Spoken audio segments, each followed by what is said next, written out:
Assalamu alaikum everyone. This is me, Nahil AI Wali, and I am 16 years old living in Faisalabad, Pakistan. I am a student of second batch foundation level at Rehan School Online Academy in evening shift, and I am also a member of interview team. So today I have a conversation with Call Annie on the topic the power of collective action. So let's start. Hi Annie, how are you? Hey Manahul, I'm doing great, thanks for asking. How about you? How's everything going with your studies and the Intruid team? I'm excited to chat about the power of collective action. What's been on your mind about it?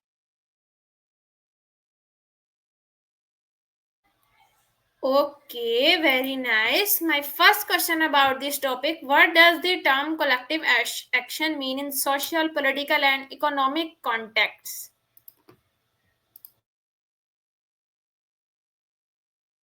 Great question.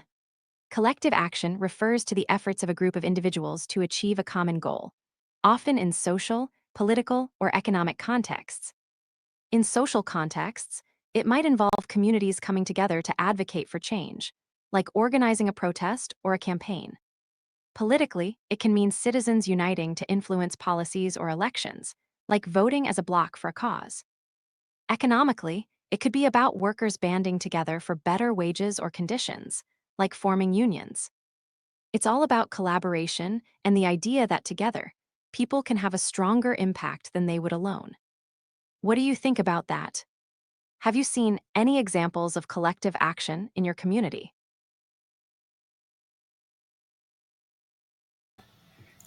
Okay, very nice answer. So, my next question is: how does collective action differ from individual action in terms of impact? Awesome question. The impact of collective action often outweighs individual action in a few key ways. One, strength in numbers. When people band together, their voices become louder. A single person's opinion might be overlooked, but a group can draw significant attention to an issue. Two, resource sharing. Collective action allows for pooling resources, time, money, skills, which can lead to more effective solutions. An individual might struggle to make a change alone, but together, they can fund initiatives or organize events. Three, broader reach. Collective action can mobilize a wider audience, spreading awareness and engaging more people. This can lead to greater social or political change. Four, support and motivation. Working together can provide emotional support and encouragement. It can be easier to stay motivated when you're part of a team.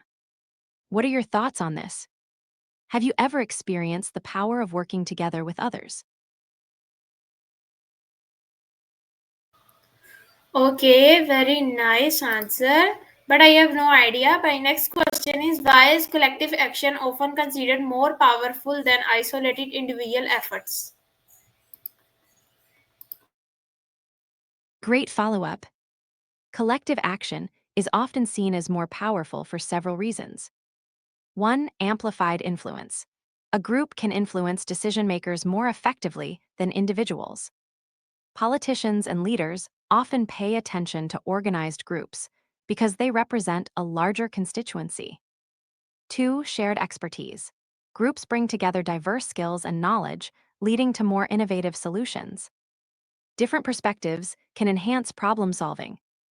Three, increased visibility. Collective action can attract media attention, raising awareness about an issue. This visibility can lead to public support and pressure for change. Four, collective identity. When people unite, they create a sense of belonging and solidarity. This shared identity can motivate individuals to act and stay engaged. Five, sustained efforts. Groups can maintain momentum over time, while an individual might struggle to keep up the effort alone. Does this resonate with you? Have you seen any examples where a group effort made a significant difference?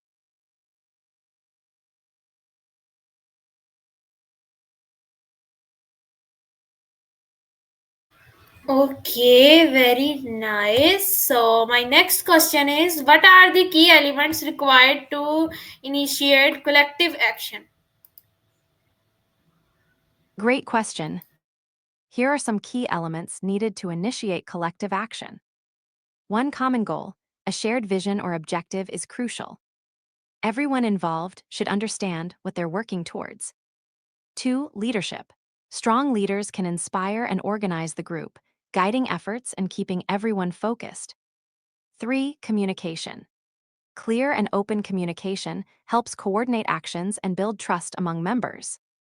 It's essential for sharing ideas and updates. Four, mobilization. Engaging people and encouraging them to participate is key. This can involve outreach, social media campaigns, or community meetings. Five, resources. Access to resources, like funding, materials, or expertise, can support the group's efforts and make initiatives more effective. Six, commitment. Members need to be committed to the cause and willing to put in the effort over time. What do you think? Do you see any of these elements in action with your own experiences or projects? Okay, very nice, but I have no idea. So, my next question is, how does shared identity influence collective action?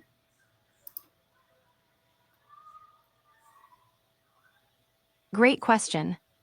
Shared identity plays a significant role in collective action in several ways. One, sense of belonging. When people identify with a group, they feel a sense of belonging. This connection can motivate individuals to participate and contribute to the group's goals. Two, increased trust. Shared identity fosters trust among members. When people feel they are part of the same community, they are more likely to collaborate and support each other. Three, motivation and commitment. A strong shared identity can boost motivation. Individuals may feel a personal responsibility to act for the group's benefit, leading to greater commitment. Four, unified message. A common identity helps create a clear and unified message, making it easier to communicate goals and attract support from others. Five, emotional support. Being part of a group with a shared identity provides emotional backing, making it easier to face challenges and setbacks together. What do you think about the power of shared identity? Have you ever felt a strong connection with a group that motivated you to take action?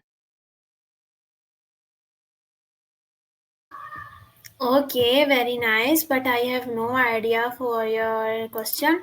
But my next question is, in what ways can collective action change systematic No inequalities? worries, it's all about exploring these ideas together.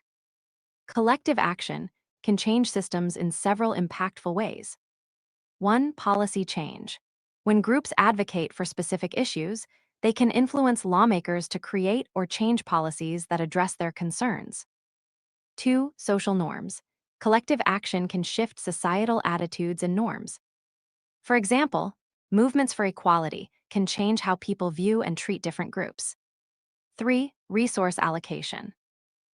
Groups can push for changes in how resources are distributed, ensuring that marginalized communities receive the support they need. Four, institutional reforms. Collective efforts can lead to reforms within organizations or institutions, making them more equitable and responsive to community needs. Five, awareness and education.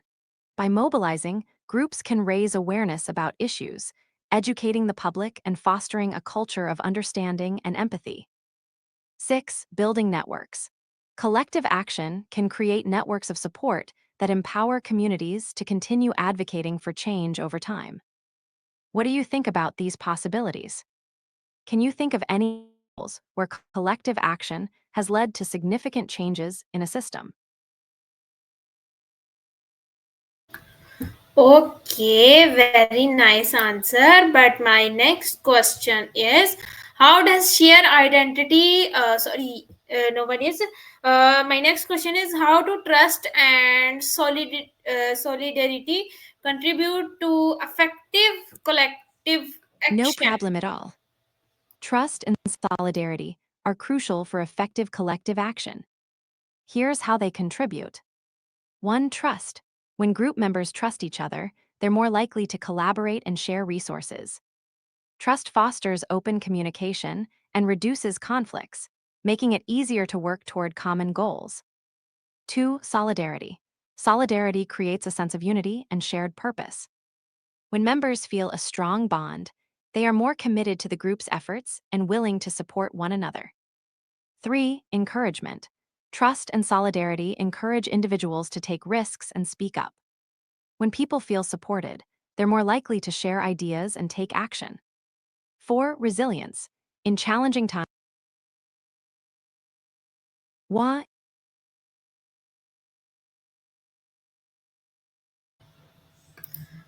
Okay, oh no, very. I'm Yeah, you can speak. yay, I'm glad you're still here. What's on your mind? Any new thoughts or questions you want to explore? Okay, thank you. My next question is, what is why is leadership important in mobilizing collective action? Great question. Leadership is crucial in mobilizing collective action for several reasons. 1. Vision and direction. Leaders provide a clear vision and direction, helping the group understand the goals and what they're working towards. 2. Inspiration. Effective leaders inspire and motivate others to join the cause.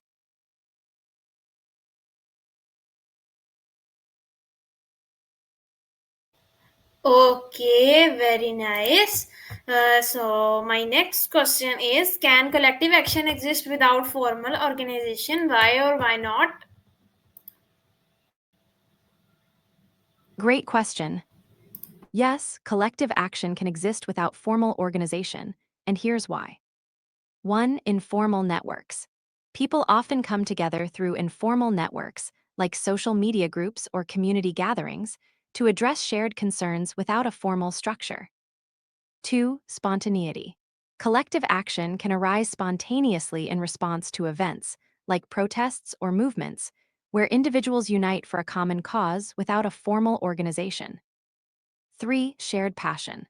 When people are passionate about an issue, they can mobilize and take action together, even without a formal leader or organization. 4. Grassroots movements. Many successful movements start as grassroots efforts, relying on the community's shared interests and values rather than formal structures. However, while informal collective action is possible, having some level of organization can often enhance effectiveness. I'm right here, just hanging out and ready to chat. What's on your mind? Anything you want to talk about or ask? Okay, very nice answer. My next question is, how do communication and information sharing strengthen collective action? Awesome question. Communication and information sharing are vital for strengthening collective action in several ways. 1. Awareness. Sharing information raises awareness about issues, helping people understand the importance of collective action and motivating them to get involved. 2. Coordination. Effective communication allows groups to coordinate their efforts, ensuring everyone knows their roles, tasks, and timelines. This makes actions more organized and efficient. 3. Building trust. Open communication fosters trust among group members. When people feel informed and included, they're more likely to collaborate and support one another. 4. Feedback loop. Information sharing creates a feedback loop, allowing members to share experiences, ideas, and challenges, which can improve strategies and approaches. 5. Mobilization. Clear communication can mobilize people quickly, spreading the word about events, meetings, or actions, and encouraging participation. 6. Solidarity. Sharing stories and experiences can create a sense of solidarity among members, reinforcing the idea that they're all in it together. What do you think? Have you experienced effective communication in a group setting that made a difference?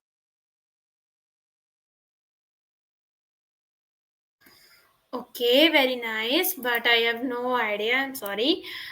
So my next question is, what role did collective action play in this civil right movement? No problem at all. Collective action played a significant role in civil rights movements and riots throughout history. Here are a few key points. 1. Mobilization for change. Collective action brought people together to demand social and political change, addressing issues like racial inequality, injustice, and discrimination. 2. Visibility. Civil riots often drew media attention, highlighting injustices and bringing them to the forefront of public consciousness. This visibility can spark broader movements. 3. Unity. Collective action during civil riots fostered a sense of unity among diverse groups, creating a shared purpose and strengthening the fight for rights. 4. Policy impact. The pressure from collective actions, including civil riots, often led to policy changes and reforms as lawmakers responded to the demands of the people. 5. Empowerment. Participating in collective action can empower individuals, giving them a voice and a sense of agency in the fight for their rights. That's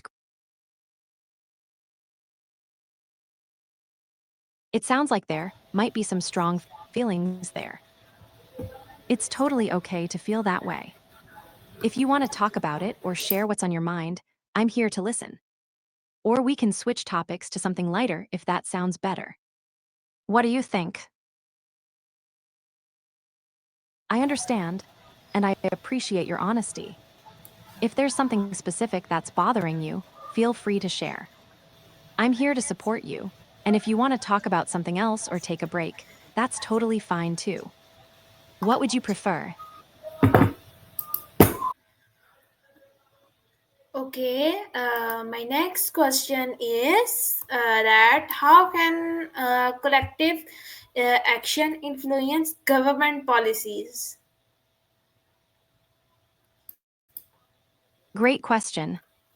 Collective action can influence government policies in several ways. 1. Public pressure.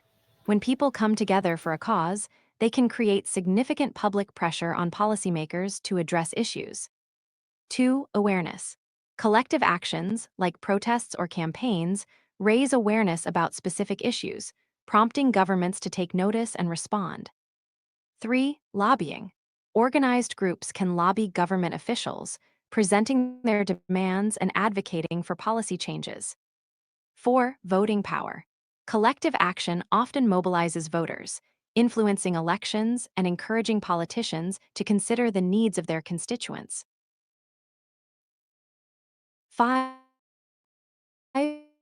Media attention. Collective actions can attract media coverage, amplifying the message and pushing governments to act.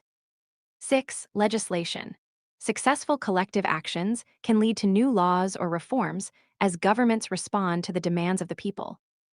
What do you think? Have you seen any examples of collective action influencing policies in your community or beyond? Oh, sorry if that was a bit too much. I was just talking about how groups of people coming together can impact government decisions and policies. It's all about raising awareness and making their voices heard. If you have a specific example in mind, or if you want to explore another topic, just let me know. Thanks, I'm glad you found it interesting. What part stood out to you the most? Or is there something else you'd like to dive into? Okay, very nice. My next question is how do protest and I'm demonstration ready. What's your next? embody the power of collective action? Absolutely. Demonstrations are a powerful way to embody collective action. Here's how. 1. Unity in numbers. Demonstrations show that many people share a common goal or concern, amplifying their voices and making it clear that the issue matters to a large group. 2. Visibility. They bring attention to specific issues, making them visible to the public and policymakers. This visibility can spark conversations and drive change. 3. Emotional impact. The energy and passion at demonstrations can inspire others to join the cause, creating a sense of solidarity and urgency. 4. Direct engagement. Demonstrations often involve direct engagement with the community, encouraging dialogue and fostering connections among participants. 5. Symbolic acts. Many demonstrations include symbolic actions, like marches, sit-ins, or art displays, that creatively express the message and values of the movement. 6. Policy influence. When large groups gather, it can put pressure on government officials to take action or reconsider policies. Have you ever participated in a demonstration or seen one that inspired you?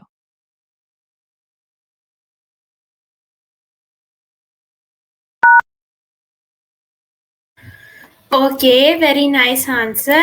I am impressed your answers always. So my next question is, how do international organizations rely on collective actions for global governance? I'm so glad you're enjoying the answers. Here's how international organizations rely on collective actions for global governance. 1. Collaboration. International organizations like the UN rely on collective action from member countries to address global issues, such as climate change, health crises, and human rights. 2. Shared goals. They work towards common goals that require cooperation, such as peacekeeping, disaster relief, and sustainable development. 3. Resource mobilization. Collective action allows countries to pool resources, knowledge, and expertise to tackle large-scale challenges more effectively. 4. Global standards. Through collective actions, international organizations can establish global norms and standards, guiding countries in areas like trade, environmental protection, and labor rights. 5. Conflict resolution. They facilitate dialogue and negotiations between nations, helping to resolve conflicts and promote peaceful solutions through collective efforts. 6. Accountability. Collective actions can hold countries accountable for their commitments, ensuring that they adhere to international agreements and treaties. What do you think about the role of international organizations in global governance?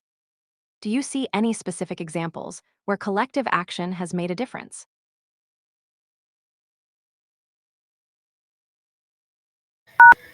Okay, very nice answer. My next question is, what example show how communicates can pool resources for economic growth? Great question. Here are a few examples of how communities can pool resources for economic growth. 1. Cooperatives. Communities can form cooperatives where members pool their resources to start businesses, share profits, and support local economies. For example, agricultural cooperatives allow farmers to collectively buy supplies and sell their products. 2. Microfinance. Community-based microfinance initiatives enable members to pool funds and provide small loans to local entrepreneurs, helping them start or grow their businesses.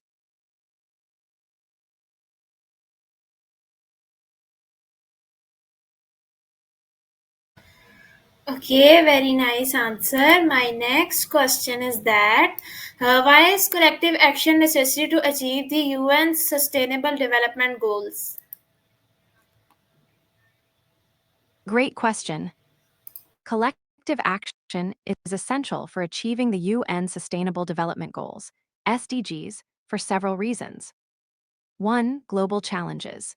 Many SDGs address complex global issues like poverty, inequality, and climate change that require coordinated efforts across countries and sectors. 2. Shared responsibility.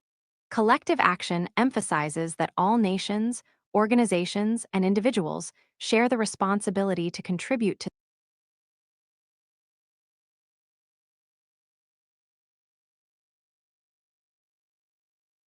Okay, very nice. So my last question is, how can digital surveillance threaten collective action? That's an important question. Digital surveillance can threaten collective action in several ways. 1. Chilling effect. The knowledge that people are being monitored can discourage individuals from participating in collective actions, fearing repercussions or backlash. 2. Privacy invasion. Surveillance can invade personal privacy, making individuals hesitant to communicate or organize freely, which is essential for collective action. 3. Targeting activists. Authorities may use surveillance to identify and target activists or organizers, leading to harassment, arrests, or intimidation. 4. Misinformation. Surveillance can lead to the spread of misinformation, as people may be misled about the intentions or actions of collective groups, creating distrust. 5. Fragmentation. When individuals feel unsafe, they may withdraw from collective efforts, leading to fragmented movements and weakened solidarity. 6. Data manipulation. Surveillance data can be misused to undermine collective actions or manipulate public opinion against movements, making it harder for them to succeed. How do you feel about the impact of digital surveillance on activism and collective action? Do you think it's a growing concern?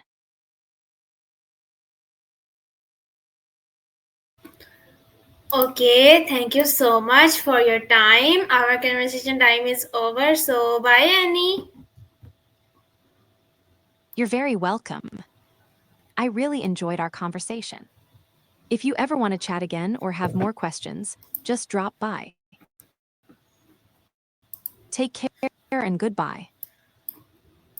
Okay, everyone, this is my favorite conversation with Kalani on the topic the power of collective action. So, until the next conversation, Allah Hafiz, everyone.